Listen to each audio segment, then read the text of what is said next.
Happy Mother's Day. Here we are. That's what it is. It's Mother's Day. And to you who are joining us online, happy Mother's Day to you. There are, many of us here are mothers, whether that's mothers of children or maybe furry babies, feathery babies, that all counts. What I know for sure is that we all have mothers, or we all had mothers. Everybody here has a belly button, right? We're going to be hearing a little bit more about the belly button idea in a little bit. But yeah, so we've all been touched by a mother's love and guidance, right? And so we're here today to celebrate that, to honor mothers. And you know what they say is true. It is the hardest job in the world, I think. The most rewarding, but definitely difficult. So we want to give our mothers all of the appreciation and honor and gratitude that we can today. And we cannot pay our mothers back ever for what they gave us. We can only carry it on, right? We can only carry it forward. And I recognize that not everyone had the picture perfect, wonderful, loving mother that was depicted in Hallmark cards, right? Yeah, a mother's love can get compromised when she's stressed or when she's feeling like maybe she doesn't know how she's going to provide, or maybe she's dealing with her own unhealed stuff, her own unhealed shadows, right? That can definitely compromise. And there are no perfect mothers. Anybody have the perfect mother? Yeah, so we're talking about degrees of good mothering here, right? And we're choosing to focus on all of the ways that we were blessed by the mothering that we had.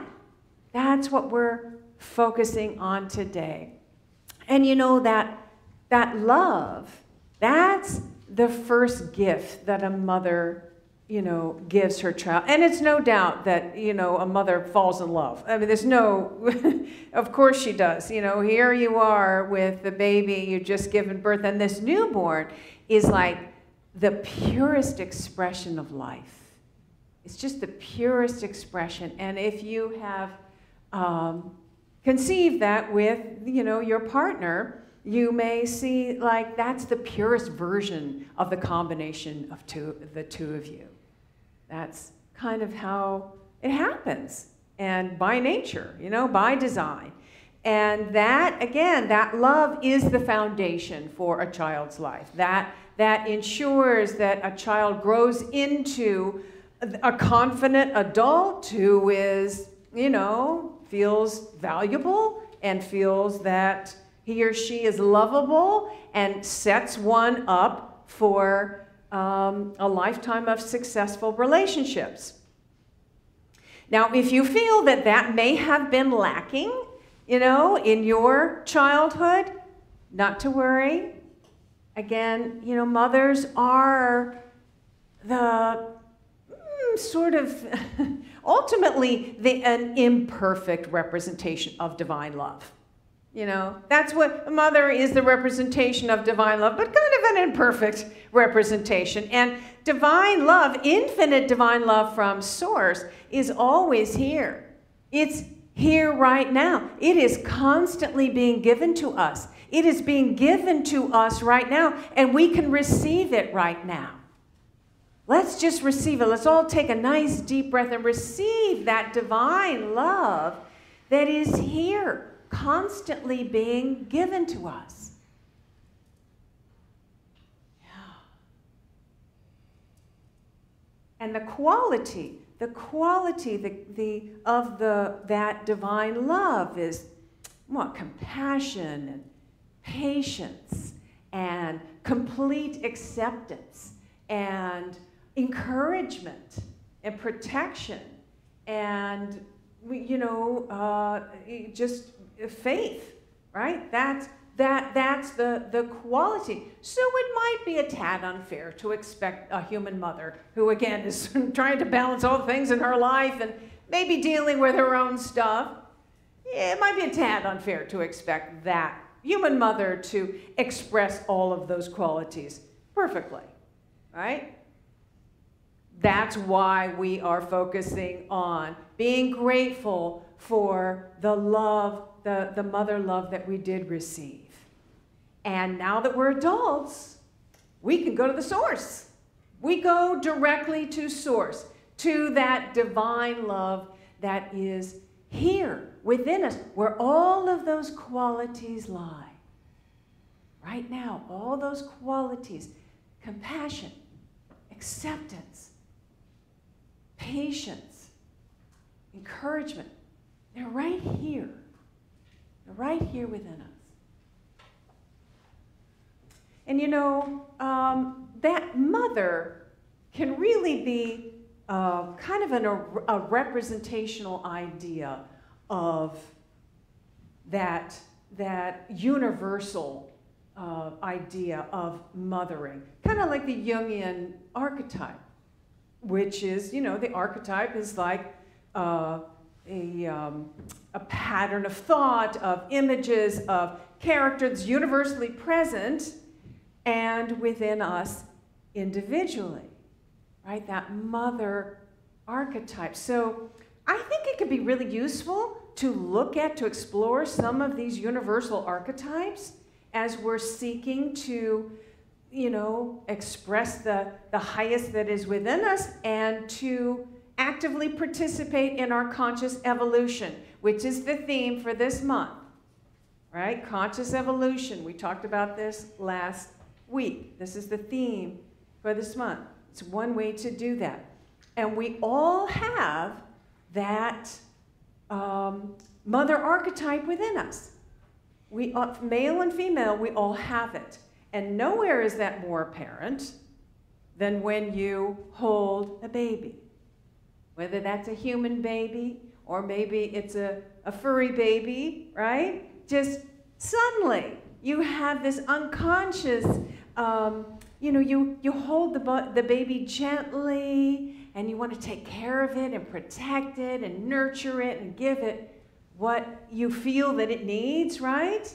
We just do that. You're activating that mother archetype within you. It's being activated unconsciously.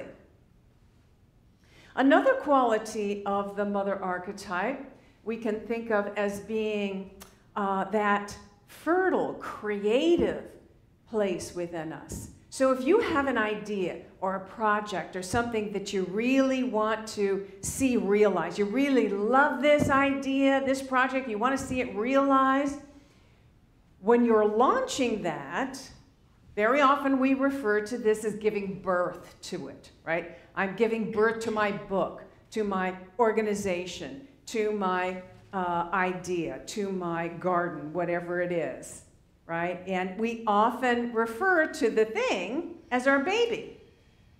It's our baby. It's you conceived it, you nurtured it, you took care of it, and you may have even gone to you know, tremendous risk in giving birth to that. And now that it's here, you want to protect it.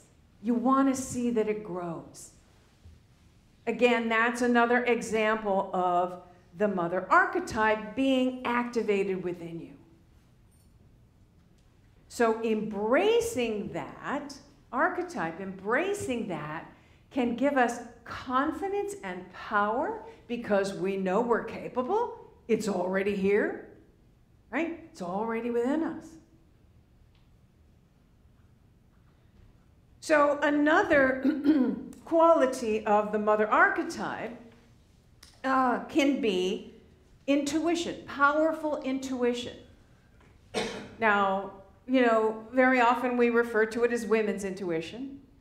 And I think, you know, very generally speaking, women have a tendency to be a little more in tune with, you know, the subtler realms, the feeling nature, the emotional, creative spiritual insight, right?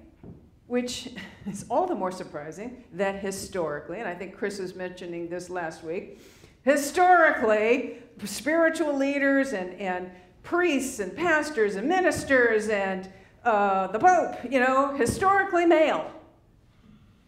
Right? Of course, that's because, why? They were afraid of women's power, took it from them, and then suppressed them. So there's that. Really, frankly. So, but here, you know, New Thought, this is what I love about New Thought, is that from the very beginning, it recognized women's spiritual power and encouraged them to become leaders. New Thought really changed the paradigm. It really changed the whole paradigm about that. That's why you see Unity and Centers for Spiritual Living, Divine Science, a lot of ministers are women. Because from the very beginning, you know, it was honored. It was recognized. You know, thank God. So here's the thing. A good mother will encourage both her female and male children to develop their own inner wisdom and listen to their inner guidance and sort of exercise their power of discernment, right? Because that sort of sets them up. It gets them going along and confident that they're going to have everything that they need, right? To, you know, to whatever they need in life. And that's probably, you know, it's probably easier for some people to access that if they had a role model, if their mother or maybe father, you know, had that practice, actually did that themselves.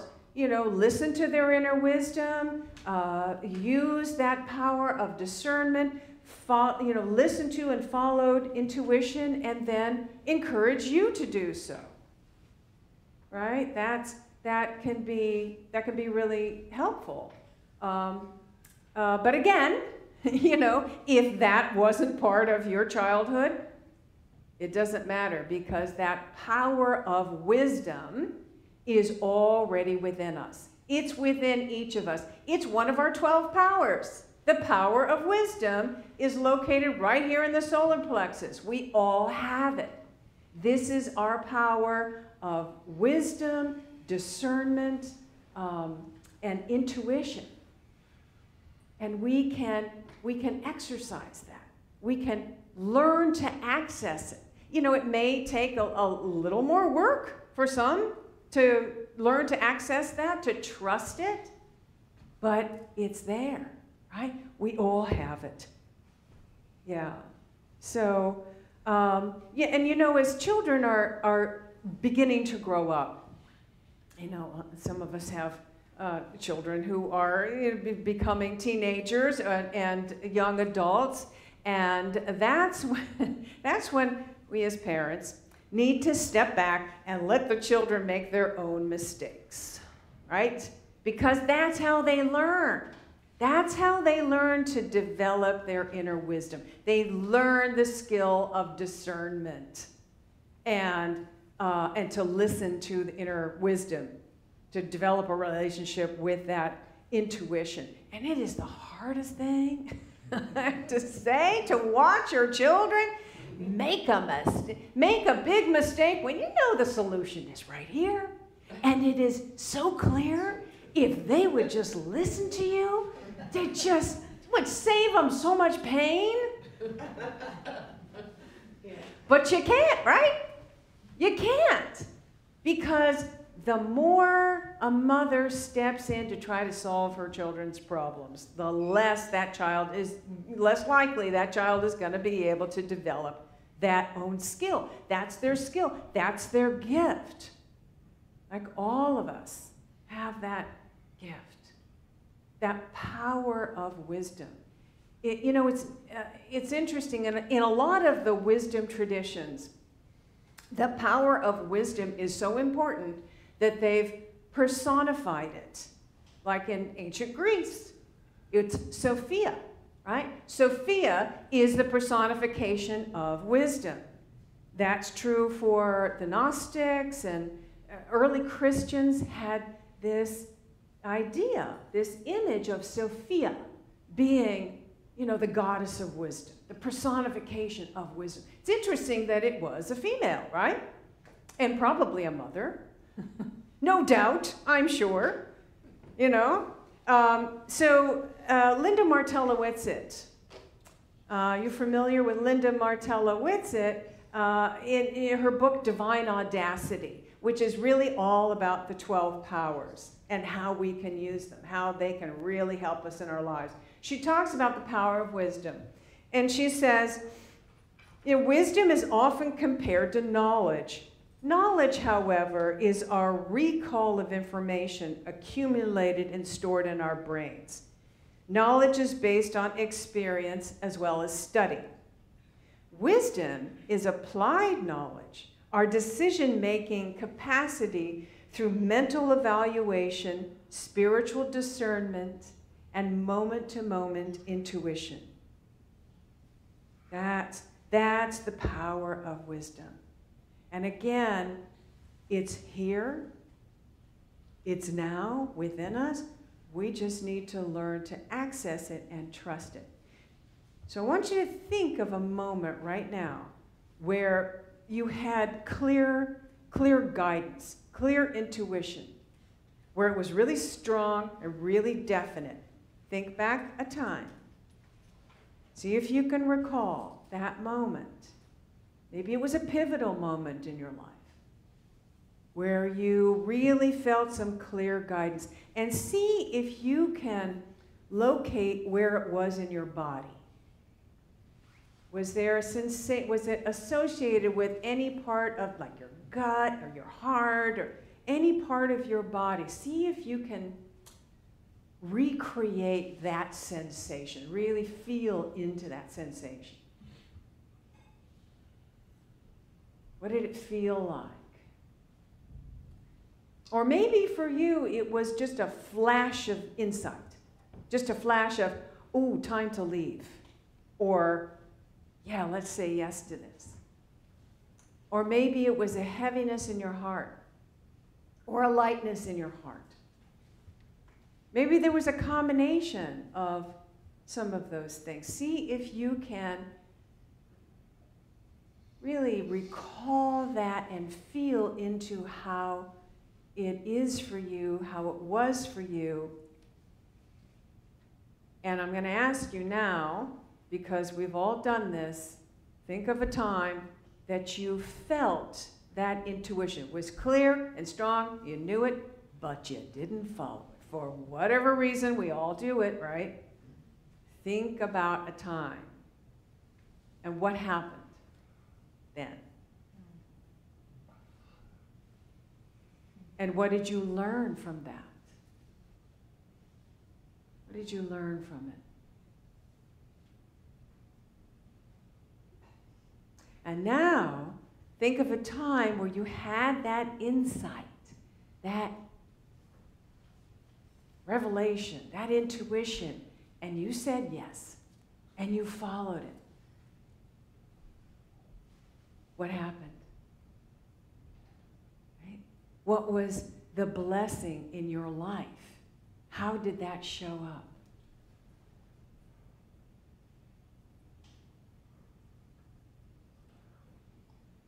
So doing this exercise a few times through can help to clarify how our intuition speaks to us, because it's different for everyone. It helps to clarify it so that you'll recognize it the next time it shows up. And this is something that can so help us in every aspect of our life.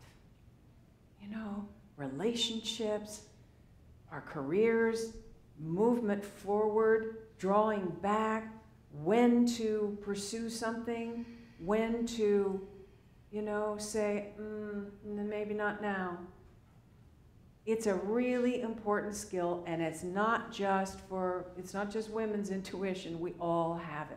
This power of wisdom. Also, discernment is part of this too. And, you know, I have to say, again, very general speaking, you know, women have an uncanny sense of the use of discernment. And discernment is, it's good judgment, yes. It's common sense, yes. It's looking at facts, yes, but it's more than that, right? It's looking behind the facts and maybe seeing something that's not so obvious. You know, also part of that discernment is we check in with our values and what's important to us, you know, our priorities. We generally check in with that, maybe even unconsciously, maybe not consciously. Sometimes, you know, we'll just sit with it for a while. If it's a big decision, we'll sit with something and, you know, maybe meditate on it before we make a decision. So think about how a mother goes through this process of discernment when she's choosing childcare for her child, or even a babysitter, or even an activity that she's going to sign her child up for. You know, there's a process of discernment. It's not just oh yeah, let's go with that one. You know, it's not just immediate on its surface. There is a process of discernment that happens there. And this is just an example of how it works in our life. And we can use this, again, part of that power of wisdom which we all have. And so, ultimately, you know, we can express this mother archetype. We can express it. In other words, this divine mother love that is within all of us, we can choose to express it, to align ourselves with it, to activate it in our lives, and to share it with others, to share it with the world. I mean, God isn't, so what the world needs is some compassion and some acceptance and some protection, the planet, and encouragement, you know, and patience, Lord knows. The world needs that. So the world needs this. And we, as conscious beings, as somebody who is actively participating in conscious evolution here, we can activate that divine archetype, that mother archetype within us, which can... Yeah. I'll pause until we're done with that one. Okay. We can allow it to channel through as best we can, right? As best we can. It's not going to be perfect. We're not looking for perfection here. But as best we can share these qualities, just being conscious of them when we're having an interaction with somebody. When we're expressing in our work, whatever work we're doing.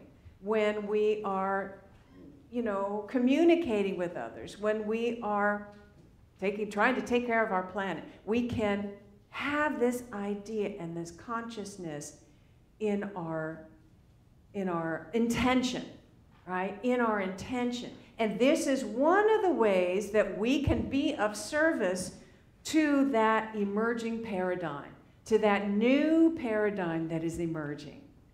And that we can participate in the conscious evolution that is happening now. This is one way we can do this.